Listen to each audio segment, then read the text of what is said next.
Bienvenidas y bienvenidos. Hoy vamos a sumergirnos en una colección de textos fascinante, extraída de un libro llamado Psicología Rosa. Sí, y la premisa es muy audaz.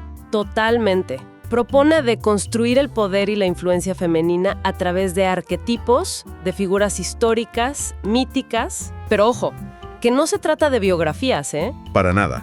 Es más bien como si intentara decodificar el software psicológico de mujeres como Eva, Cleopatra, Marie Curie o incluso las hermanas Mirabal. Justo eso. Lo que tenemos son fragmentos que desmenuzan sus tácticas, sus fortalezas y, algo muy importante, las advertencias éticas que sus historias nos dejan. La idea central es que estas vidas son, en esencia, manuales de poder, manuales de resiliencia y de influencia. Y nuestra misión aquí es precisamente desempacar esas herramientas. Exacto. Y lo interesante es que el libro agrupa todo esto bajo un término propio: psicología rosa. Que suena un poco suave, ¿no? Podría parecer, pero lo define no como un poder débil, sino como una influencia estratégica que se construye desde la conexión, desde la empatía. La inteligencia emocional. Justamente, en lugar de la fuerza bruta o la autoridad impuesta. Y desde el inicio nos lanza una pregunta que va a ser nuestra guía, nuestra brújula. ¿Cuál? ¿Dónde está esa delgada línea entre la influencia ética y la manipulación? Según el texto, la respuesta siempre está en la intención. La intención. Me gusta eso. Así que vamos a explorar eso. El poder sutil, la resistencia a través de la excelencia, el coraje colectivo, pero siempre con esa brújula ética en la mano. Pues empecemos por el principio y lo digo literalmente. El primer arquetipo que analiza es Eva en el Edén. Y la reinterpretación de verdad me voló la cabeza.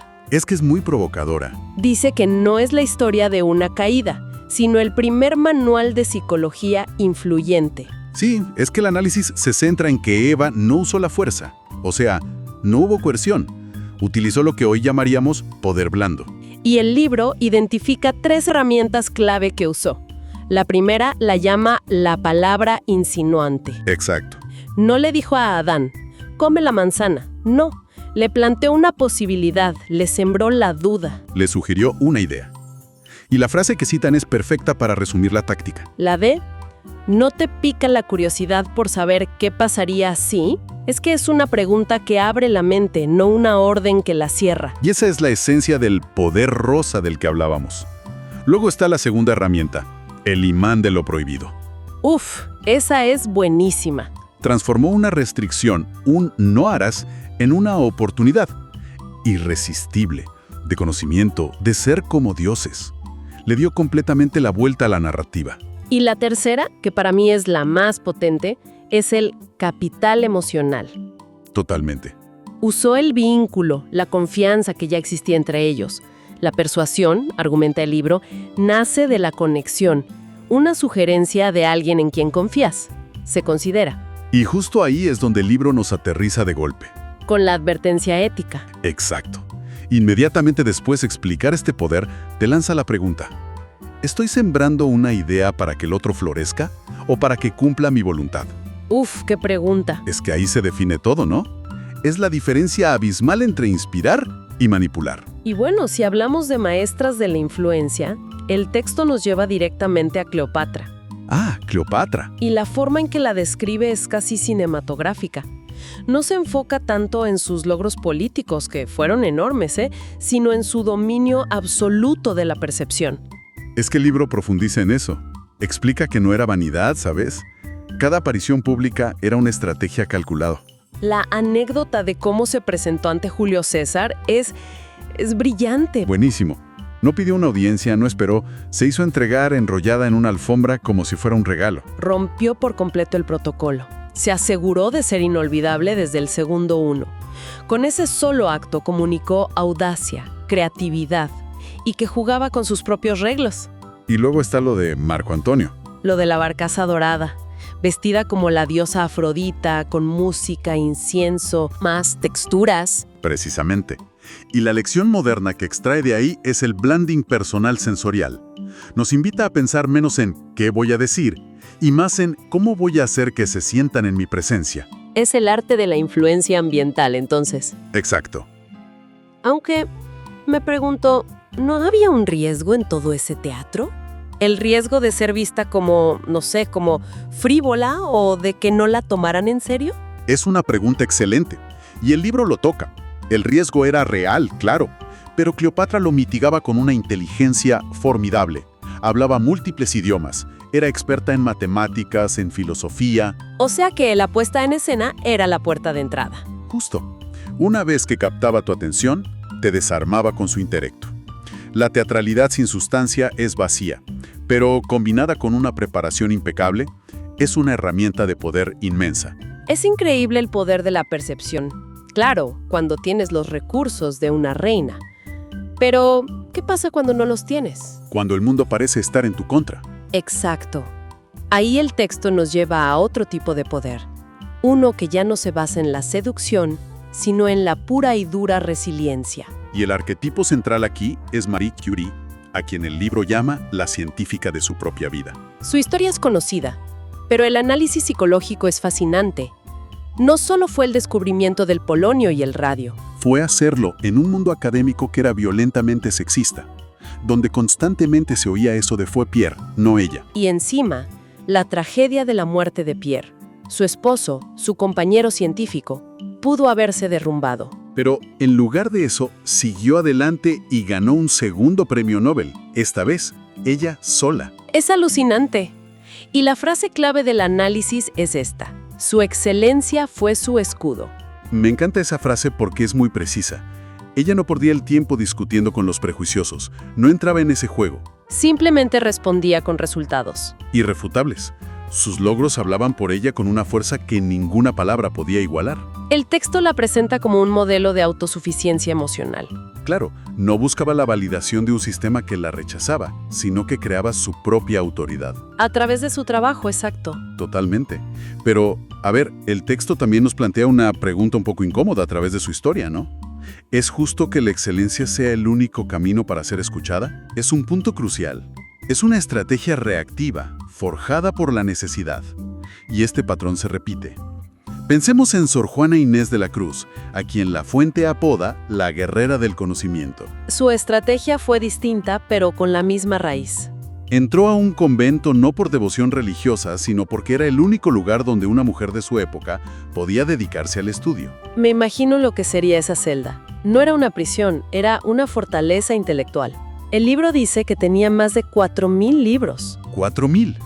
Y no solo eso, instrumentos musicales, mapas, aparatos científicos. Creó un universo en una sola habitación. Ambas, Currie y Sor Juana, se construyeron su propia educación y su propia autoridad, cuando el mundo se las negaba. Y cuando el obispo de Puebla intentó silenciar a Sor Juana, ella no se cayó. Respondió con la respuesta a Sor Filotea, que es básicamente un manifiesto fundacional en defensa del derecho de las mujeres al conocimiento. Su pluma era su espada, su conocimiento su trinchera. Y hay un ejemplo más moderno en los textos que sigue esta misma línea, y es potentísimo. Dorothy Vaughan en la NASA. Sí. Durante la era de la segregación, era una de las llamadas computadoras humanas, un grupo de mujeres afroamericanas que hacían los cálculos a mano para los ingenieros. Un trabajo increíblemente complejo, pero en condiciones de segregación brutales. El contexto es clave aquí. No solo la segregación racial, sino también la amenaza tecnológica. Cuando la NASA trajo las primeras computadoras IBM, cundió el pánico. Claro, todos pensaban que sus trabajos iban a desaparecer. Y aquí está la genialidad de Dorothy Vaughan. En lugar de temer, vio una oportunidad. Fue a la biblioteca, tomó un libro sobre Fortran, el lenguaje de programación de esas máquinas, y lo aprendió por su cuenta. Pero no paró ahí, y esto es lo que el análisis destaca como su golpe maestro. Es que no solo se salvó a sí misma. Para nada. Capacitó a todo su equipo de mujeres negras. Las convirtió en las primeras expertas en programación de la NASA. ¿Y qué pasó? Que cuando los ingenieros blancos no sabían cómo hacer funcionar las máquinas, ¿a quién tenían que pedirle ayuda? A Dorothy y su equipo. Las hizo indispensables. Es la excelencia como un acto de resistencia colectiva. No se quejó del sistema. Lo hackeó desde adentro con pura competencia y liderazgo. Lideraba con una calma que desarmaba prejuicios y con resultados impecables. Pero, y el libro cierra la sección con esto. Hay una advertencia necesaria. Usa la historia de Curie, que murió por la exposición a la radiación. Claro. La moraleja es, brilla, pero no te consumas. La resiliencia no puede ser a costa de la propia vida. El autocuidado no es un lujo, es la base estratégica para poder seguir luchando. Exacto. Ese es una lección vital. Y de estas historias de resiliencia individual, el material nos lleva a explorar otro tipo de poder. Uno que no nace del yo, Sino del nosotros, el poder colectivo. Y el ejemplo más potente y conmovedor que presenta es el de las hermanas Mirabal en la República Dominicana. las mariposas. Su lucha contra la dictadura de Trujillo es una historia de coraje extraordinario. Y el texto destaca cómo cada hermana aportaba algo único. Minerva era el fuego, la abogada que desafió al dictador en su propia cara. Patria era la fe serena, la que usaba su hogar como refugio para las reuniones secretas. Y María Teresa, la energía joven, el entusiasmo. Lo fascinante es cómo sus diferentes personalidades no chocaban. Se complementaban. Se complementaban para formar una fuerza unificada imparable. Demuestra que la unión no requiere que todos seamos iguales, sino que compartamos un propósito. Eran un equipo, no un ejército de clones. Y su brutal asesinato, lejos de silenciarlas, fue la chispa que encendió la pradera. El libro usa una frase preciosa. Sus alas siguen batiendo. Es que su muerte se convirtió en el catalizador que aceleró la caída del dictador y en la semilla del Día Internacional de la Eliminación de la Violencia contra la Mujer. Cada 25 de noviembre, en su honor. Es el poder de transformar una tragedia personal en un legado global. Y esa capacidad de crear un nosotros conecta directamente con otra figura que los textos analizan a fondo. ¿Evita Perón? Evita. El libro la describe como un fenómeno de conexión emocional. Y la clave, según el análisis, es que no hablaba a la gente, hablaba como si fuera la gente. Su famosa frase, "Yo soy una descamisada más", no era solo un eslogan político. No, era la creación de una identidad compartida, de una narrativa de pertenencia. Visceral. Era una maestra de lo que podríamos llamar empatía performática.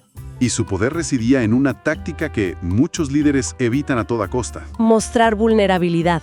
Justo. Lloraba en público, su voz se quebraba de emoción en los discursos, y en esa aparente fragilidad, la gente no veía debilidad. Veía autenticidad, veía verdad, y sobre esa base se construyó una confianza casi religiosa.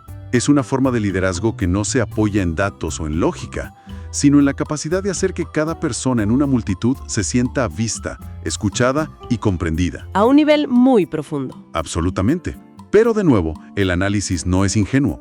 Nos recuerda que este poder emocional, cuando carece de integridad o de una base ética sólida, Puede ser increíblemente peligroso. y derivar en populismo o manipulación. Sin embargo, cuando es auténtico y está al servicio de un propósito genuino, es una de las fuerzas transformadoras más inmensas que existen. Hemos recorrido un espectro increíble, desde la sugerencia sutil de Eva y la puesta en la escena de Cleopatra, Pasando por la excelencia como escudo de Curie, Sor Juana y Dorothy Vaughan. hasta llegar al coraje colectivo de las hermanas Mirabal y la conexión emocional de Evita. Todas herramientas de lo que la fuente llama psicología rosa. Y si te fijas, todas estas historias, a su manera, nos devuelven a esa pregunta con la que empezamos. La intención. La intención. El libro concluye que el verdadero poder, la maestría rosa, no consiste en someter, controlar o ganar a toda costa, Sino en alcanzar objetivos. dejando a las personas a tu alrededor sintiéndose respetadas, valoradas e incluso más fuertes. De hecho, el libro está lleno de ejercicios prácticos para llevar esto a la vida real. Hay uno que se llama La auditoría rosa de tu influencia. Sí, Te invita a analizar interacciones recientes y hacerte preguntas muy directas. ¿Cuál era mi intención real en esa conversación? ¿Quería colaborar o quería ganar? ¿El resultado final fortaleció o debilitó la relación? son preguntas poderosas, porque te obligan a mirarte al espejo. Exacto. Y esto nos deja con una idea final para reflexionar, algo que se desprende de todo este material. A ver, ¿Somos conscientes de las estrategias de influencia que usamos a diario? ¿O simplemente actuamos en piloto automático? Y quizá la pregunta más importante de todas, ¿qué legado están construyendo nuestras acciones cotidianas? No para los libros de historia, sino para las personas que tenemos al lado, en nuestro propio entorno.